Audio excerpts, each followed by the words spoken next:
There's a beautiful passage that begins Edna Lewis's 1976 cookbook, The Taste of Country Cooking. Yeah, let me read to you from the copy that I keep on my bookshelf. Quote, "I will never forget spring mornings in Virginia.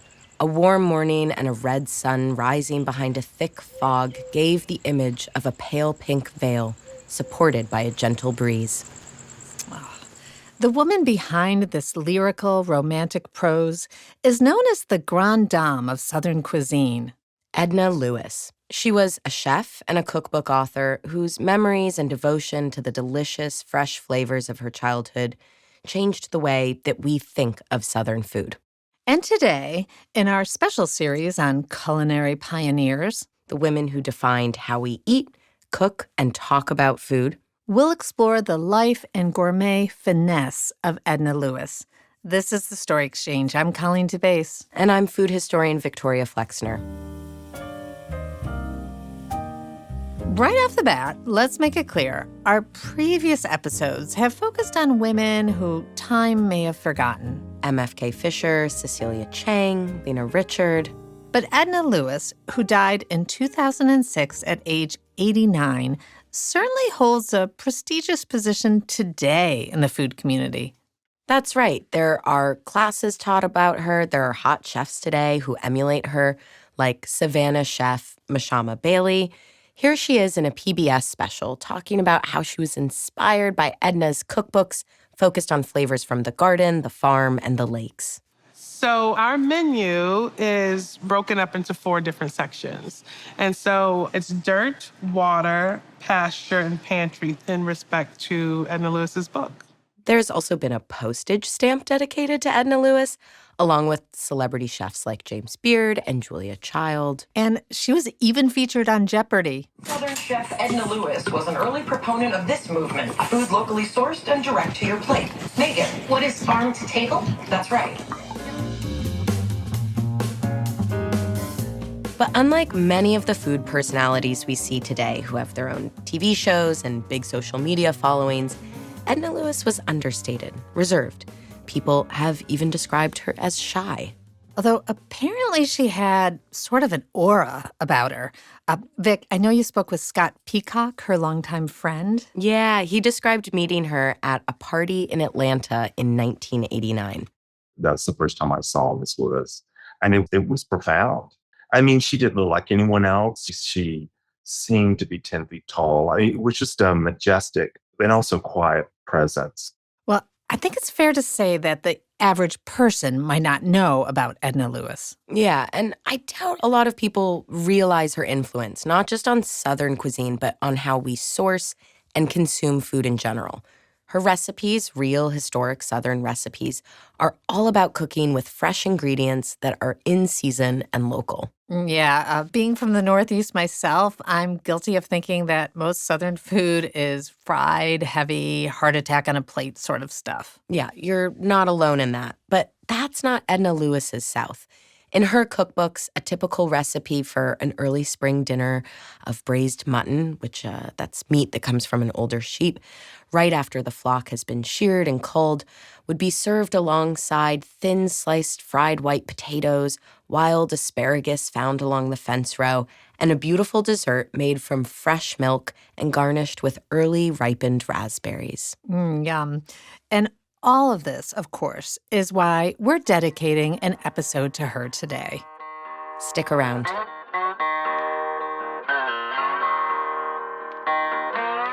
When I found Edna Lewis, I recognized that she was someone who was using food to paint a picture of place and a culture that no longer really existed. That's Sarah Franklin. I'm a writer and professor at New York University. She also edited the book Edna Lewis, At the Table with an American Original, a collection of essays published in 2018. That project was so wonderful because I got to go out and ask people who I knew had been touched by or influenced by Miss Lewis what they had to say about her. Edna was born in 1916 in Freetown, Virginia, called so because it was settled by freed slaves.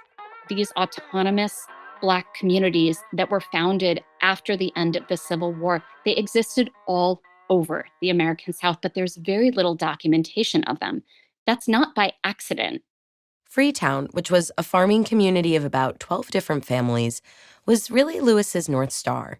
It was here that she learned how to cook, following the traditions that many elders in the community had learned while enslaved. We have a little bit of Edna herself talking about this. While she famously stayed out of the limelight, two NPR producers called the Kitchen Sisters interviewed her way back in 1983, and she talks about Freetown. I always felt loved and unafraid because everybody was your parent. And she recalls the cooking traditions there, especially for holiday meals. This would be Christmas dinner. Roast chicken with dressing, with white potatoes, baked rabbits, steamed wild watercress. The watercress grew wild along the lowlands and along the stream. Lima beans and creams. In Freetown, everything that appeared on the table came from the surrounding land. Fruits and vegetables and grains were harvested in season. Fish and game were eaten fresh.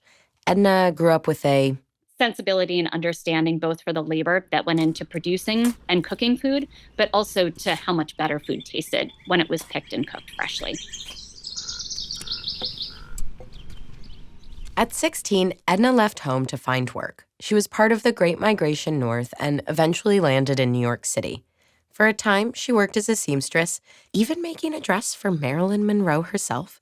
But fashion was not her calling. Food was. She became the head chef of Cafe Nicholson, which opened in 1948 on East 58th Street in Manhattan. The restaurant became an instant hit with artists and bohemians and celebrities.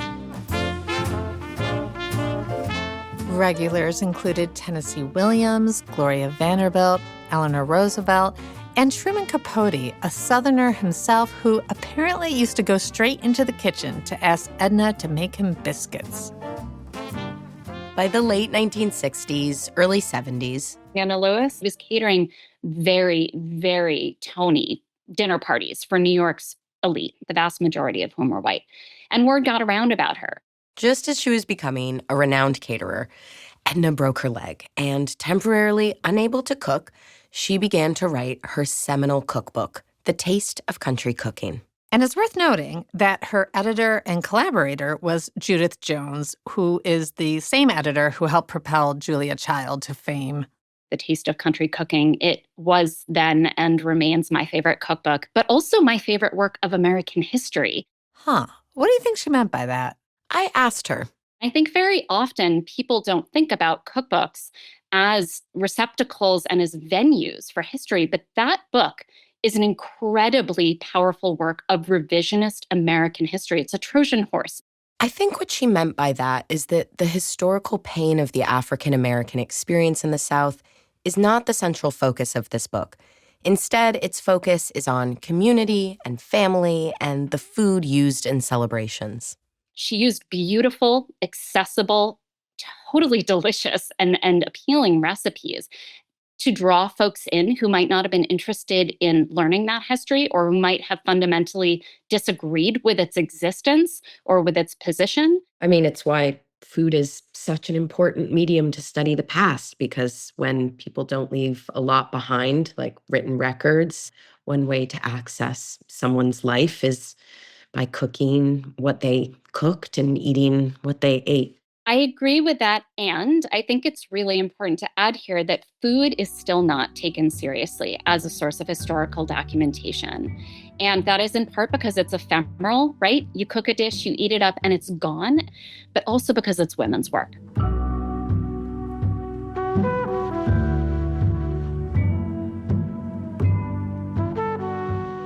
She was amazing. She was regal. That's Chef Alexander Smalls. Well, I'm a chef, restaurateur, author, and I would say host. I sat down to talk with Alexander about his memories of eating at Gage Tolner, the famed Brooklyn restaurant where Edna Lewis was the head chef in the 1990s. Her chef jacket was pristine. It was so white and clean. You know how so many chefs will dirty up their jackets and trying to pretend they've been carrying on all day.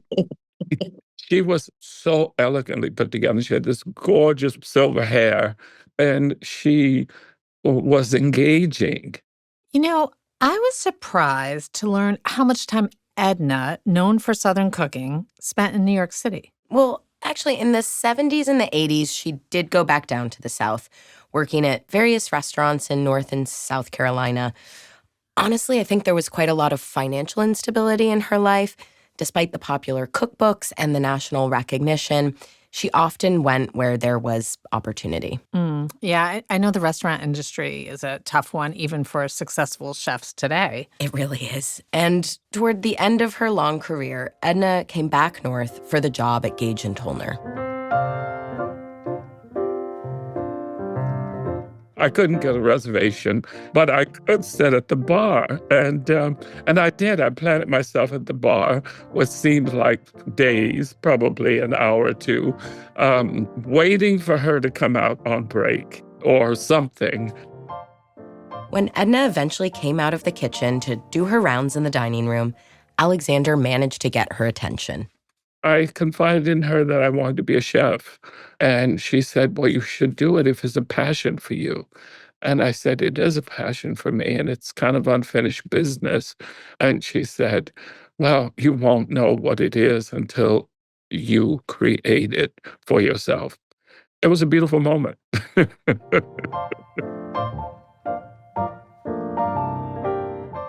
Alexander would go on to open a number of restaurants in New York City, all specializing in Southern food, including Minton's and the Cecil. Foundationally, her food was brilliant in its simplicity. Her cooking started with the ritual of farming, which was sacred. She was very big on seasonal cooking. You know, if something wasn't in season, it wasn't fit to eat or cook. She really was the face of farm to table. Long before there was Alice Waters from Berkeley, there was Edna, who essentially brought us to the fields. Beautifully said. It's something that's actually come up a few times in conversations is that often Alice Waters, and no shade to Alice Waters, gets the credit as sort of being the mother of this farm to table movement in America. But I'm wondering if you have any thoughts on why maybe she gets that title when Edna Lewis was doing it earlier. Well, let's try not to state the obvious and really go into the dynamics and also how history plays itself out. Interestingly enough, it wasn't popular for Edna Lewis to be held up as this culinary virtuous model image for the whole of America because of acceptance and because of racism and because essentially people weren't about to put that kind of energy and presence, money, backing behind a Black woman. And secondly, timing, because when Edna Lewis was doing organically what she does, it wasn't about a movement. It wasn't as if the whole country had shifted to celebrating food and culinary practitioners, be they chefs or be their hostesses. Yeah, often it's those people who are literally building the road whose names we forget. In our society, it's not unusual that the person who starts everything and maybe will be the trailblazer, but doesn't receive the accolades, the recognition and attention, and that's the role that trailblazers play. And it's further complicated when you consider the roots of Southern cuisine. The culinary expression of Southern food comes out of the Black experience, comes out of the African experience, enslaved Africans in America. And nowhere is that seen in such intensity as in the Gullah Geechee region of America, Charleston, Beaufort, and the Gullah Islands, only to be somewhat equal to the New Orleans. And there's a reason for that. Those were both port cities. Those were probably more enslaved people passed through Charleston than anywhere else. Each region, and depending on what part of Africa the slaves came from, kind of colored the regional offering, if you will. A dark element in all of this is that not just Edna Lewis, but many Black chefs developed Southern cuisine, but didn't get the credit for it. We actually have a short clip we'll play of Edna Lewis in the kitchen talking about one reason why. This comes from her close friend, Chef Joe Randall's archive.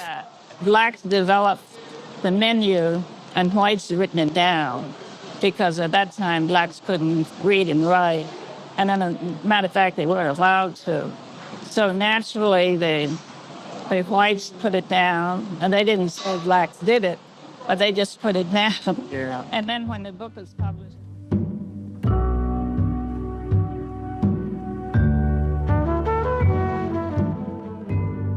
I'm wondering if you feel like the way Edna Lewis approached her cuisine maybe helped break down some barriers in the ways that New Yorkers or people in the North, sort of thought or think about Southern food. Oh, without question. She did break down barriers. She was an ambassador, really, for Southern cooking. She also demystified it. She gave people permission to see Southern food without the ball and chain, without all of the weight of the Southern experience. She allowed people to gravitate to the beauty and the possibilities of Southern food being treasured and regarded as a cuisine. She was phenomenal in that way. Her food was as elegant as she was. And for a lot of people, that took a minute to embrace. But she, at the same time, was like, take whatever time you need. When we come back after the break, I sit down with one of Edna's closest friends, Scott Peacock. The Story Exchange is an award-winning nonprofit media platform that elevates women's voices and achievements. If you like what you're listening to in our special food series, check out our episode on Creole chef Lena Richard, whose story has slipped through the cracks of history. to know that I was born and raised in New Orleans, and I never knew how phenomenal this lady was. It almost hurts my soul. And stay tuned for more episodes on trailblazing women in food.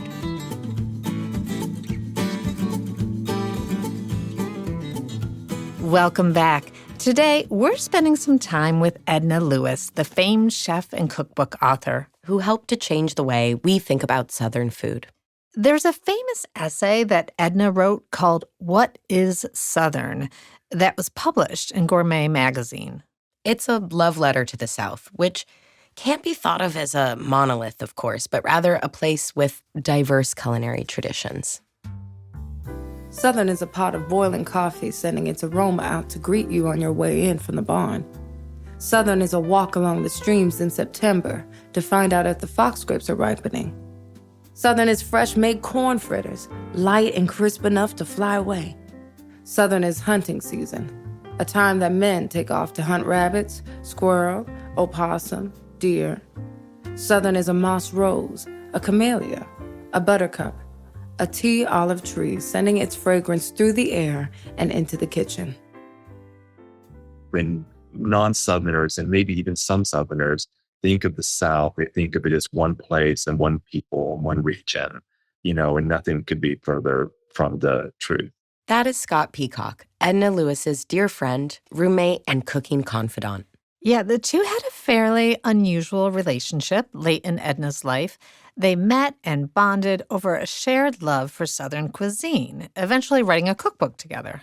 Yeah, the fact that Edna was an older Black woman from Virginia and Scott was a young white gay guy from Alabama, 47 years her junior, resulted in them often being referred to as the odd couple of Southern cooking. Well, I know you were very honored, Vic, that Scott agreed to speak with you. Yeah, Scott is very protective of Miss Lewis, as he has always called her, and her legacy. But we talked about the almost sacred connection that the two of them had. Well, why don't we start with the very large topic of, we'll just introduce ourselves. So if you want to intro yourself, say your name and... Oh my God, I'd rather be set on fire. Well, we could do this another way. Scott Peacock, thank you so much for taking the time to speak with me today. Oh, delighted. Absolutely delighted.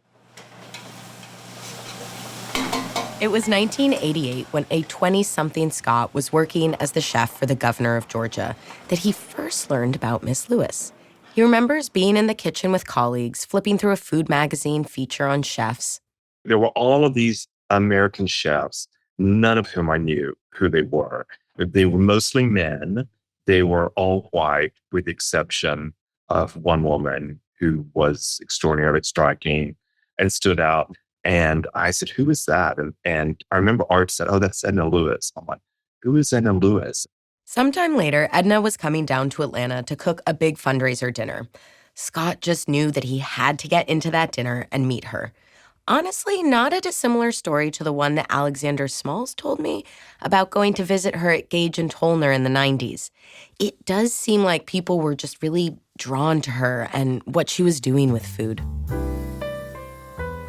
So my friends took me out in the courtyard, and that's the first time I saw Miss Lewis. And it was profound. I mean, she didn't look like anyone else. She seemed to be 10 feet tall. It was just a majestic, but also quiet presence. Anyways, we were introduced, and I was trying very hard to impress her, of course. Do you remember what you said to her? The first thing I told her was that I was the chef of the governor of Georgia. And she said, oh, where'd you go to cooking school? And I just felt, I still cringe a bit. I was so embarrassed because I'd not gone to cooking school. And I said, I didn't go to cooking school. And she said, oh, great, let's go have a drink. I love that. Oh, I love that. We talked quite a bit for at least half an hour and sipped bourbon. And then, still trying to impress her, of course, I told her that my plan was to move to Italy and study Italian cooking, because that is what the cool kids were doing, And she said, I love Italian food too, but you should really go learn about your own food before you run off learning about someone else's. And it just felt like a punch. Oh, and it still hurts, yeah. I mean, it took the air out of my sails. I felt scolded, and I felt disapproval, and I definitely did not want her disapproval, but I also had no idea what she was talking about. I asked him to tell me more. I mean, I could imagine that what was there about my food, my cuisine, what was there for me to know or study or understand before going to learn about someone else's. Oh, that's so interesting. Like a lot of people, I'm sure Scott was just eager to escape his Alabama childhood. When he was growing up, Southern food was a punchline. The Southern diet will kill you, and it's dangerous, and, get away from that. And it's rubes.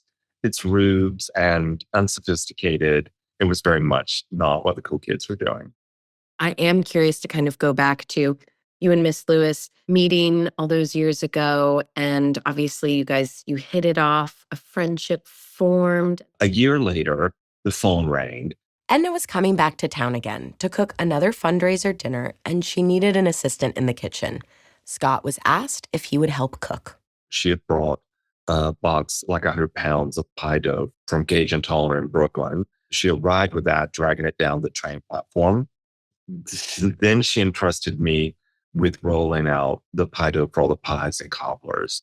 And then after that, she did actually approach me and said, I think I can get a week off and come to Atlanta, and I think we should just cook together just for ourselves, which is, I couldn't believe it then. I really can't believe it now, especially now that I'm closer to her age than I am to my age then. During the week they spent in Atlanta together, Scott learned how to make Edna's famous turtle soup, a dish she grew up making with wild turtles in Freetown. The recipe calls for a long, gently cooked broth made from turtle meat, onions, leeks, celery, parsley, bay leaves, thyme, pepper, clove, and white wine. It was this very clear consommé. It was an extraordinarily refined experience. I'd never tasted anything that nuanced and complex and distilled, and it was mysterious. Topped with little dumplings made from turtle meat and a splash of Madeira. I just thought, how does someone do that? That was the first thing we made together. Well, we cooked a whole lot together that week. I mean, we cooked pork backbone and biscuits, of course, and yeast roll and pig's ears. We made pig's ear salad. I certainly never cooked pig's ears before. Do you think that initially She was like, this is a very talented young chef, and I'm going to like show him a thing or two in the kitchen. Or was it like, I like really get along with this guy and it would be nice to cook with him? I definitely do not think it was the first. Well, it's just not that often that you meet someone that there's an unspoken understanding, that you just know things without knowing them or saying them or seeing them. You just do. You see a kindred spirit. And I think what we had in common was a devotion to cooking and interest and thirst, and that there was nothing was too much. Neither of us was looking for a shortcut or an easier way. I mean, that was life too. That wasn't just cooking. Yeah. Yeah. Eventually, Scott and Miss Lewis moved in together. They would remain roommates and dear friends until she passed away in 2006 at the age of 89. I would say that was one of the incredible things that I was so fortunate in that relationship with Miss Lewis, was that we weren't lovers. We were a family of a sort, very definitely, but we did not have that history of family. We were really spared all of that so that we were able to have a relationship that was separate from that baggage. I mean, it wasn't perfect, but it was a unique sort of situation where there was a commonality and a recognition without the burden. I don't think anyone will ever know me the way she knew me.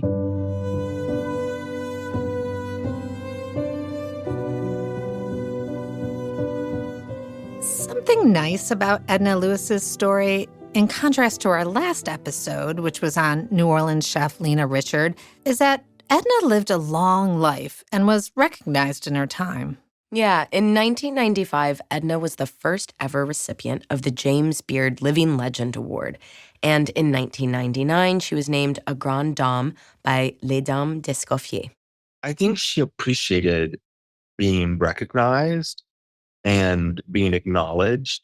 I don't think for moments that she got caught up or that it went to her head. She was very proud of what she'd accomplished and done, not just as a cook, but in her life. She really wanted young people, young cooks, especially talented cooks, to take a deeper interest in Southern food.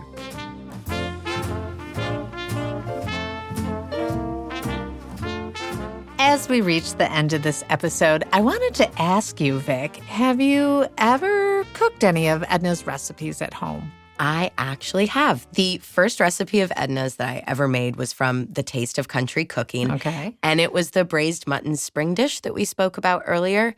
It's my personal favorite. Oh, nice. How'd it turn out? I was actually kind of surprised initially when I was reading the recipe because it's so simple. It's like 6 or 7 ingredients: mutton, or I used lamb, tomatoes, onions, garlic, thyme, pepper, and a little bit of butter. And I thought, is this going to taste bland? I'm guessing it didn't. No, it was incredible. A few hours in a Dutch oven, and the lamb I used was so tender it was falling apart. The tomatoes had developed this rich umami flavor from the juice, from the meat. It was so delicious. I highly recommend it. That sounds so good. Well, it's not a dish I would necessarily think of as Southern, but I guess that's the beauty of what Edna Lewis was doing. Yeah, exactly. Spend some time with Edna and her recipes. I think anyone would be hard-pressed to come away from them thinking that Southern food is just fried chicken and barbecue and mac and cheese, which, by the way, are also all really delicious, wonderful things to eat. This is the interesting thing about food, you know, and the culinary practitioners who create it. That's Alexander Smalls again. There are people who cook, and there's a place in life for people who cook. We need people who cook. And then you have people who create artistry, who basically allow the art of cooking tell their story, to be a living canvas on a plate. Those are people like Edna Lewis, because they had a story to tell. We thank Sarah Franklin, Alexander Smalls, and of course, Scott Peacock for joining us. And we thank you for listening. This has been The Story Exchange. Join us next time to hear more stories about innovative and inspirational women doing the things you'd never dream of. Or maybe you would. If you like this podcast, please share on social media or post a review wherever you listen. It helps other people find the show. And visit our website at thestoryexchange.org, where you'll find news, videos, and tips for entrepreneurial women And we'd love to hear from you. Drop us a line at info@thestoryexchange.org or find us on Facebook, Instagram, LinkedIn, and Blue Sky. I'm Colleen DeBase, reporting by Victoria Flexner. Sound editing provided by Nusha Balian. Production coordinator is Noelle Flago. Special thanks to our voiceover talent, Chloe Hogan. Executive producers are Sue Williams and Victoria Wong. Our mixer is Pat Donahue, recorded at Cutting Room Studios in New York City.